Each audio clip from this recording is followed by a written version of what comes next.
uh, silently robbing profits. And why do I say that? And you're going to hear this term, 95% of the time, the losses you take with coccidia is from subclinical animals that look normal. And you're going to hear me use that term several times. Today, a couple of our guys had to leave early, but I still have Chris here. Chris is down Madison. Stand up or wave over there, Chris. Chris is our key feedlot specialist and stalker background in this part of the country. HuvePharma as a company. Oh, what happened to the Wildcat? Damn, he must have been in Brigham Young last week. Son of a gun. Boy, I don't know about you. I was in Georgia watching that, and I was so upset I stayed clear up to 1 o'clock and watched the whole thing. But anyway, I call this my disclaimer slide. Gives you an idea of my background and where my biases are about products and how to take care of calves. And I've had the opportunity to work with all the anticoccidial drugs as companies, whether it's Bovatec or Rumensin or our Monovet or our Corid, or now it's Fibro owns Decox, all of them. And so you can see where I've been and some of the things I've done there, and maybe where some of those biases come. One of the things that's important, there's probably a fair amount of you are just getting to know the name HuvePharma. We just opened the U.S. division in December 2006, 2005, and bought our St. Louis manufacturing facility the end of 6. But the thing that makes us different than a lot of the big pharmaceutical companies, we're a top 10 company in the world, is we only do livestock. The other big dogs all do more than 50% of their work as a companion animal. And so we bring choices. We have both generics and we have pioneer products of our own. When you look at that whole group, if you're feeding cattle, we have enough to cover every issue you'll have in the bunk, whether it's Monensin or whether it's MGA or ractopamine, Tylosin, or Corid, Justify for diflubenzuron for fly control. So, and we just recently added this phytonutrient line there. So that gives you a feel of who we are. And so now we're done with the advertisement. It's an honor to be here and sponsor this group. As Dale was telling you there, and the 25 years we've done this, I only missed the stalker unit twice, and I've had the opportunity, I think, with my different companies to sponsor it 6 or 7 times. So we always love coming back here. One more thing on our company here. Whoa, he told me I would do that. Go back one, come on. Where's it going? Hey, this thing's really going crazy. There, we're about there. Technical support. We have 15 cattle salesmen, with Kristen, one of them here, and we have 5 veterinarians and 1 PhD ruminant nutritionist to support the cattle team. We have a poultry division and a swine division, but we only have about 30 salesmen total, but we have 17 veterinarians and nutritionists to support it. Those emails you see up there and those numbers, those are our cell phones. And we do answer those after hours because we think it's important to service products.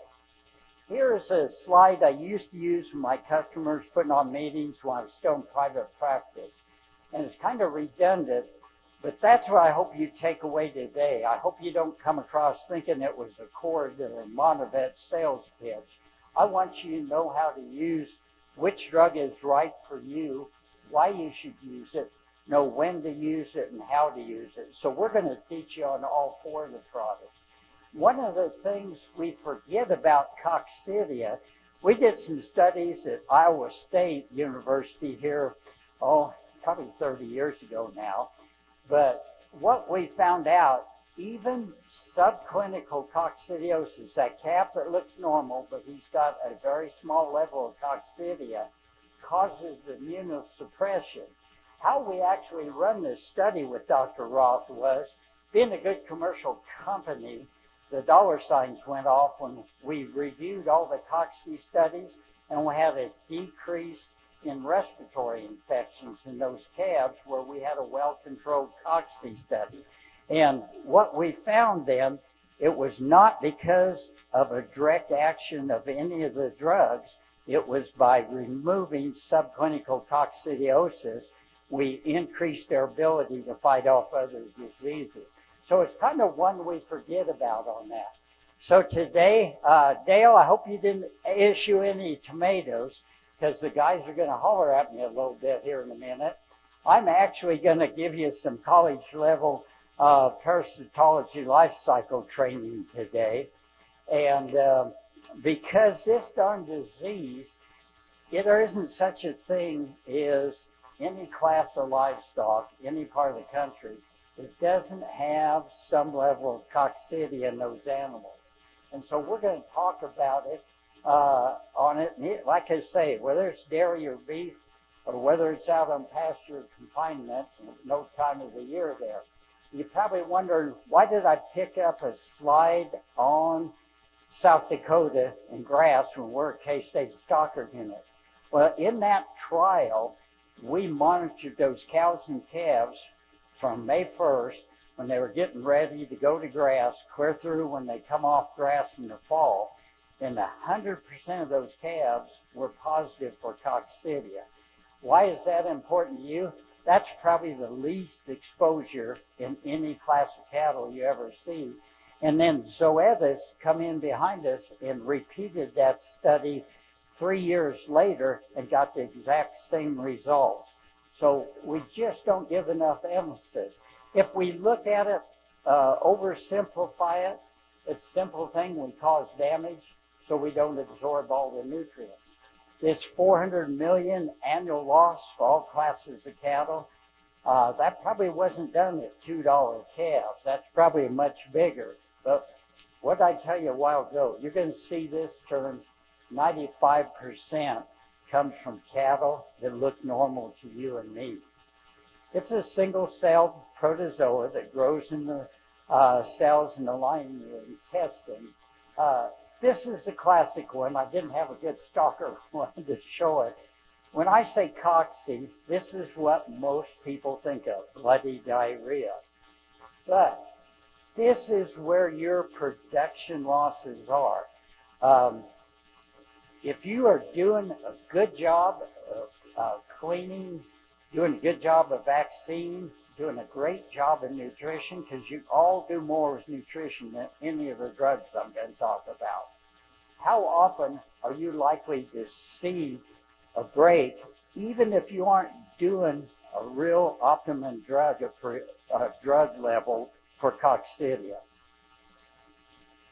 The most common answer I get is I saw one, 3, 4, 5 years ago. So good managers don't see these overt outbreaks very often, and so we quit worrying about cocci. But even subclinical, Dr. Ross showed us, you get immunosuppression on that. But even though the older cattle build up some natural immunity and don't get as bad an infection as the young calves do in your stalker animals, they still shed the eggs. So you never get out of that situation of not having eggs around. And that's what I mentioned earlier. I got ahead of myself on the respiratory thing. We did that first review back in 1993, and we did a second one in 98, and it showed us the same thing. If you're going to manage coccidia correctly, you're going to have some reduction of respiratory disease. Now here's where the guys, don't holler at me, going into this life cycle as deep as I'm going to be on the next 5 slides. But there's 2 phases, subclinical, and that's all in the small intestine first 15 days. And then the sexual stage is in the large intestine. And then that egg has to be outside the host for a few days to become infective to the animal. So let's start here with that infective egg. It's called sporulated oocyst. The thing about that is that little egg, if you took a microscope and looked at the head on them, pins we used to use a lot, you can probably get 1,000 of them right on that pin. You have to magnify it 500 times to see them. Well, each one of those has 4 spore cysts, and each of them have 2 of those larvae or sporozoites. Well, when they go into the intestine, there's your free sporozoite in that. But once they do, they just divide asexually, and each one of them will produce up to 120,000 merozoites. I warned you how deep I was getting here. Chris is probably sitting over there laughing I'm down in the weeds here too far. But why do I go into a life cycle like this with you guys? You don't have to go home and remember these names. Well, it goes through a second, come back here. One more. It goes through a second asexual one, so it does another 16, 17 divisions. So a single egg is now 15 million larvae. How many of those eggs does an average feedlot steer pick up a day? Anybody got a guess? Well, one author in the Parasitology Manual says 25,000. I don't know what the number is 25,000 times 15 million is. See, if I can get that concept across to you, then it's easier to grasp the idea. These guys go in and out of cells with not causing hardly any damage. But if you got that many millions or billions in there, you have some potential to affect their ability to perform. And that's why I spend time. Then about day 15, they differentiate into male and female and fertilize the female and produce the egg. And that's a look at the egg there. Well, how do you get diarrhea and blood out of that if all the rest of them don't damage the cell? That egg, to get out of there and pass out in the stool, has to break the cell wall. So if you're going to get bloody diarrhea, think of how many millions of cells have to break at one time. And that's why I spend time on that, because a lot of us just don't worry about Cocci being a real significant program. Or they think I got Rumensin in their level of help, because we all know Rumensin and Monovet help with Cocci. But it's dose related. And the starting doses we use are usually under that. So we'll move forward here and get into it, just showing that once it sporulates. Some people will ask me about this sporulated oocyst. How can I take care of that in the environment? To be honest with you, there's only one thing that really helps, drying it out in direct sunlight. So if you got a lot you think is bad, you got to have it off, cattle off of it in summertime and stir it about once a week to bring them up to reduce your number. So the bottom line is, it's really all management, because we don't just have that magic cure we can put it out there and clear up your lots on it. So when do we focus if we're going to manage coccidiosis? You know, all of your stockers, most of you bring those cattle in, have them in and get them ready to go, vaccinated, dewormed, and get them all evened out after be shipping that. So you even in a straight stocker operation, you have them in the pens a while. Well, you're weaning them, bringing in new weaned ones, or you're processing, shipping, commingling. Focus on those times when you stress. But what's important to you about that list of stressors? You're going to do that if you're going to raise calves profitably. And so you just need to understand you have no option if you're going to raise calves profitably, get them ready to go out on grass, you're going to stress them. So you're going to go through these phases with these calves. And so that's where you focus. We used to talk about the biggest problem in calves under 500 pounds. Well, the younger calf is more the problem, but I don't hardly use that 500-pound thing anymore. We wean so many big calves, and they're most susceptible under a year of age. So we'll have breaks in some big 700, 750-pound animals, but they're still babies because of our genetics, our capability of the size of animal we raise anymore.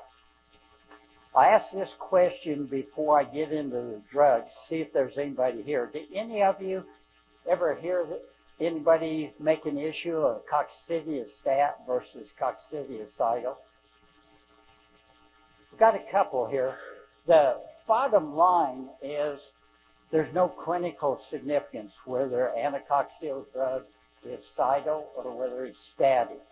That was actually misinformation that we as commercial companies, if we have a cidal drug, we say, well, that's better because it kills. Or if we have static, it takes longer on it. Bottom line, once any one of these 5 drugs are in the animal over a couple of days, they're already getting cidal. So clinically, they're all cidal in what they do with the coccidia. So I very seldom get, but like in a group of 300 people here, I only saw 2 or 3 shaking their head. So we're apparently finally doing a better job educating it and getting the people to understand the drugs on it. So when we look at the drugs we have, cord is thiamine antagonist. They take up the cord and become thiamine deficient, and that's how it kills it. Decox blocks mitochondrial respiration. Easy way to think of that, an individual cell, mitochondria, it's like the lung in that cell. So it stops respiration of that cell and dies. The ionophores, they allow ion transfer across the cell membrane, whether it's calcium or phosphorus or potassium, and the fluid comes in, falling in those extra ions, and the cell explodes. So you have 3 different mechanisms in the 5 products that are available to you. One of the things people ask me about, where do these products work in the cattle, and is that different? At the labeled dose, and why do I make an issue of labeled dose? Most of our anticoccidial stuff is either in the water or in the feed. And what happened in 1996? There's a few of you that were here around 1996. The new law, the AMDUCA guidelines come out, and for the first time in the FDA regulatory things, they said we cannot use a feed additive extra label. In other words, we can't feed it higher than the label. We can't mix drugs together that don't have a claim on it. And so at the dose that we have for our cord or our Monovet, or for Elanco's Rumensin, or Fibro's Decox and Bovatec, all of them at the labeled dose just, whoops, he told me I'd do that, yeah, just work here in the small intestine during that subclinical phase. Why Decox is the only drug with, or excuse me, Cord's the only drug with the treatment, they allow you to double up the dose to get some activity, but still that activity is down that small intestine, and we cannot use any of these drugs extra label to maybe get some direct activity up here in the large. Man, I'm doing terrible on this thing today. Let's go back. There we go. So here is probably, as you're learning how to use all 5 of these drugs, this is probably the most important slide. So take a quick second there or 2 to read through that.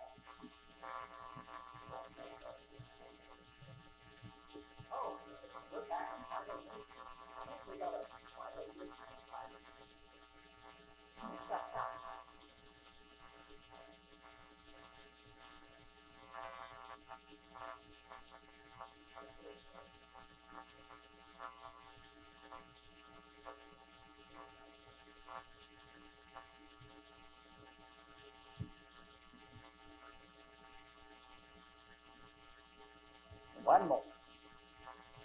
Why is that?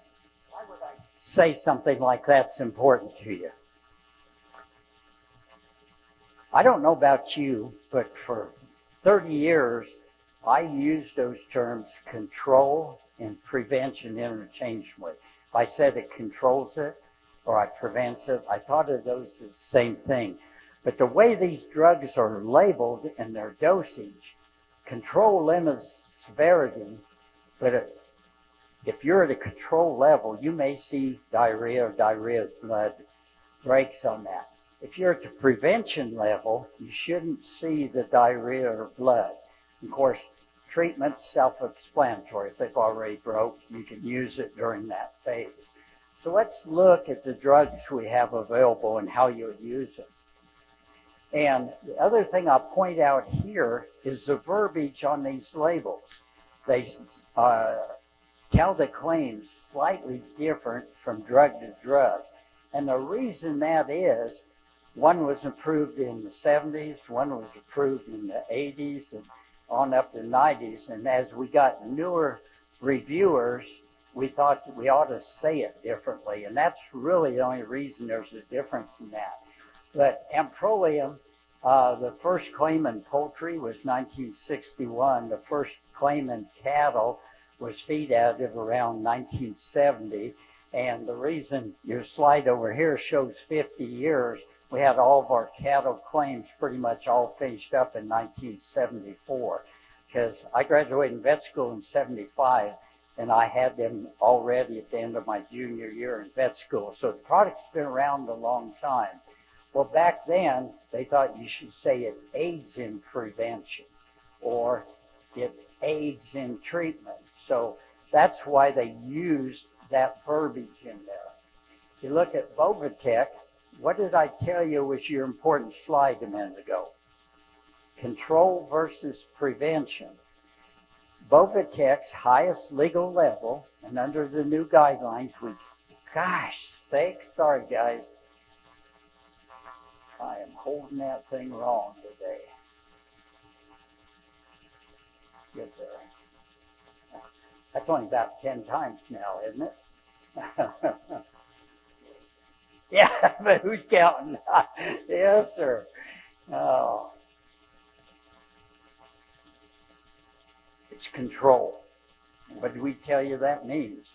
Even if you feed that highest legal level, you can overwhelm it and see breaks. Well, the important thing is, what do you get out of an ionophore besides anticoccidial activity? Increased amount of energy per pound of feed, because you get more propionic acid versus acetic or butyric. See, nutritionist, I did get that right, didn't I? No. But anyway, you have that activity, so you can still use in a well-managed operation and use a very cost-effective drug, even though you can overwhelm it at the highest legal level. Now, when we look then at Decox, what's different about it now in the verbiage? It doesn't say aids in, it says for the prevention. And look also what it says, minimum of 28 days. On Corid, it had that minimum of 21. The extra part, which I don't show on the slide, is you can feed them both continuously in times of cocci exposure. So you aren't limited to 21 or 28. But why does this one say 28? Was it dated? No, it was new reviewers that says, well, the life cycle has an outside the animal portion, that makes it 28 days. And that's the only reason Corid and Decox have a 21 or 28 on that label. Here's a fun one. This was the original Rumensin label for Coccidia. That's all we knew for 25 years, from 1975 to 2000. What level will stop you from getting breaks? The FDA didn't require it. Well, in 2000, Atlanto had come back and done a bunch of new work, and what they were able to show was they at least now give you a range from 0.14 to 0.42 milligrams per pound, now clear up to a maximum of 480 on it. And we're going to show you some other data that was old data on that. But look here, guys. How many of you feed 1 milligram per pound of monensin? In other words, that's 100 milligrams for 100 pounds of body weight. 500 pounder, you'd be putting 500. We just don't use those high levels. But in these calves under 200 pounds, they had to go clear up to that level, and some of them to be effective at prevention. So that shows you how important that it is dose related, how much monensin you get in there. Now, you look at this label. I'm going to go to the summary of the 4 products here. Take a look at that Rumensin Monovet. Is that what the label showed I just showed you? No. Here's what the label says. So why do I put some completely different values in here? Well, Lamco did an excellent study, well, back in 1989, I think. It was a long time ago. But they used 3 levels in these heifers. At 0.4 milligram per kilogram, they broke with bloody diarrhea. What's that? Control label, because those still outperformed the non-medicated animals. Then at 0.8 milligrams, the blood went away, but we still had some loose stool, had a little diarrhea in those calves. It wasn't until we got to 1.2 milligrams per kilogram body weight, which is 54 milligrams per 100 pounds of body weight if you're going to prevent it. Well, then we finally got new data. That's all we had for 25 years. We got this new data, so we know somewhere between 45 and 54 milligrams per 100 pounds is how high a level of monensin you have to have if you don't want to see breaks on it. And that's what I say. It's all dose dependent.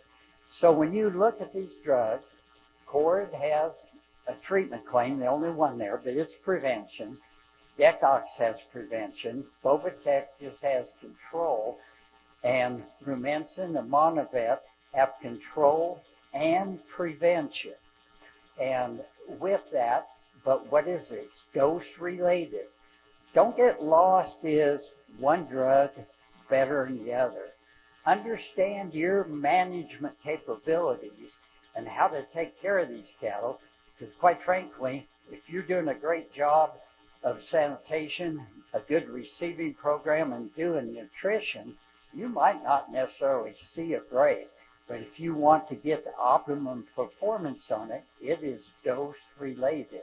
And don't get lost in, is Cord better, or is Decox better, or Bovatec or Rumensin. Understand how to use all 5 drugs, because you all work with different feed companies, different distributors, and they don't all have all the products available to you. So learn what's the right dose, learn how to use them, focus on your stress periods, and you can manage coccidia. Like an old term I used to use is, don't break it if it's all working perfect. And I say this is one of them. Your operation may be working perfect, but if you're not managing coccidia, you need to make a change. It'll make you money. So with that, is there any questions? I got them asleep for you, Dan.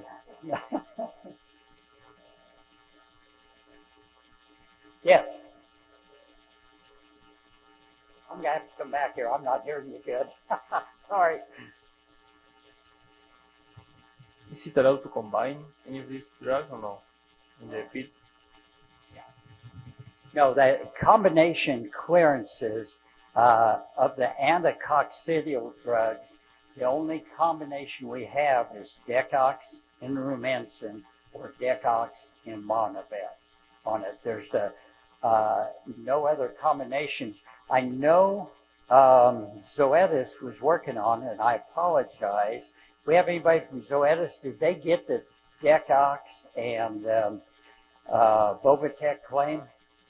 Is there anybody? Oh, don't see anybody out here. I know they were working on that combination, but the Decox with Menensin is the only combination we have. Yes.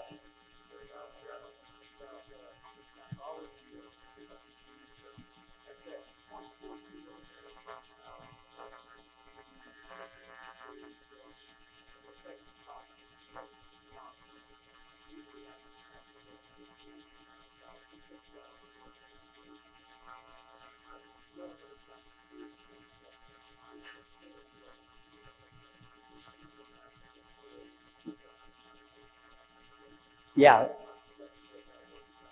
And what he's saying is we're feeding these heavier cattle past 1100, and at a 480 milligram maximum, you're past the prevention level. Can we feed that?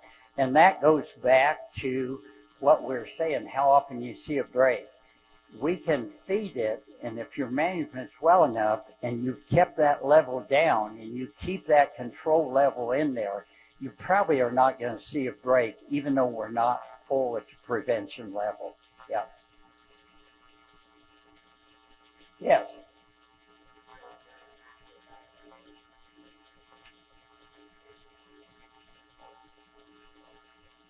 The only drug in the group that has treatment claim is Cori. And probably, even though it works in that small intestine, why that works is you legally double up the dose and go to that 10 milligram. Would any of the others help? I think all of them would help, but the only one that really has a treatment claim. And the other thing about it is you can use it in the water as well as the feed. A lot of times when they're sick and that gut is hurting, they will drink water better than they will try and get the feed. Anything else?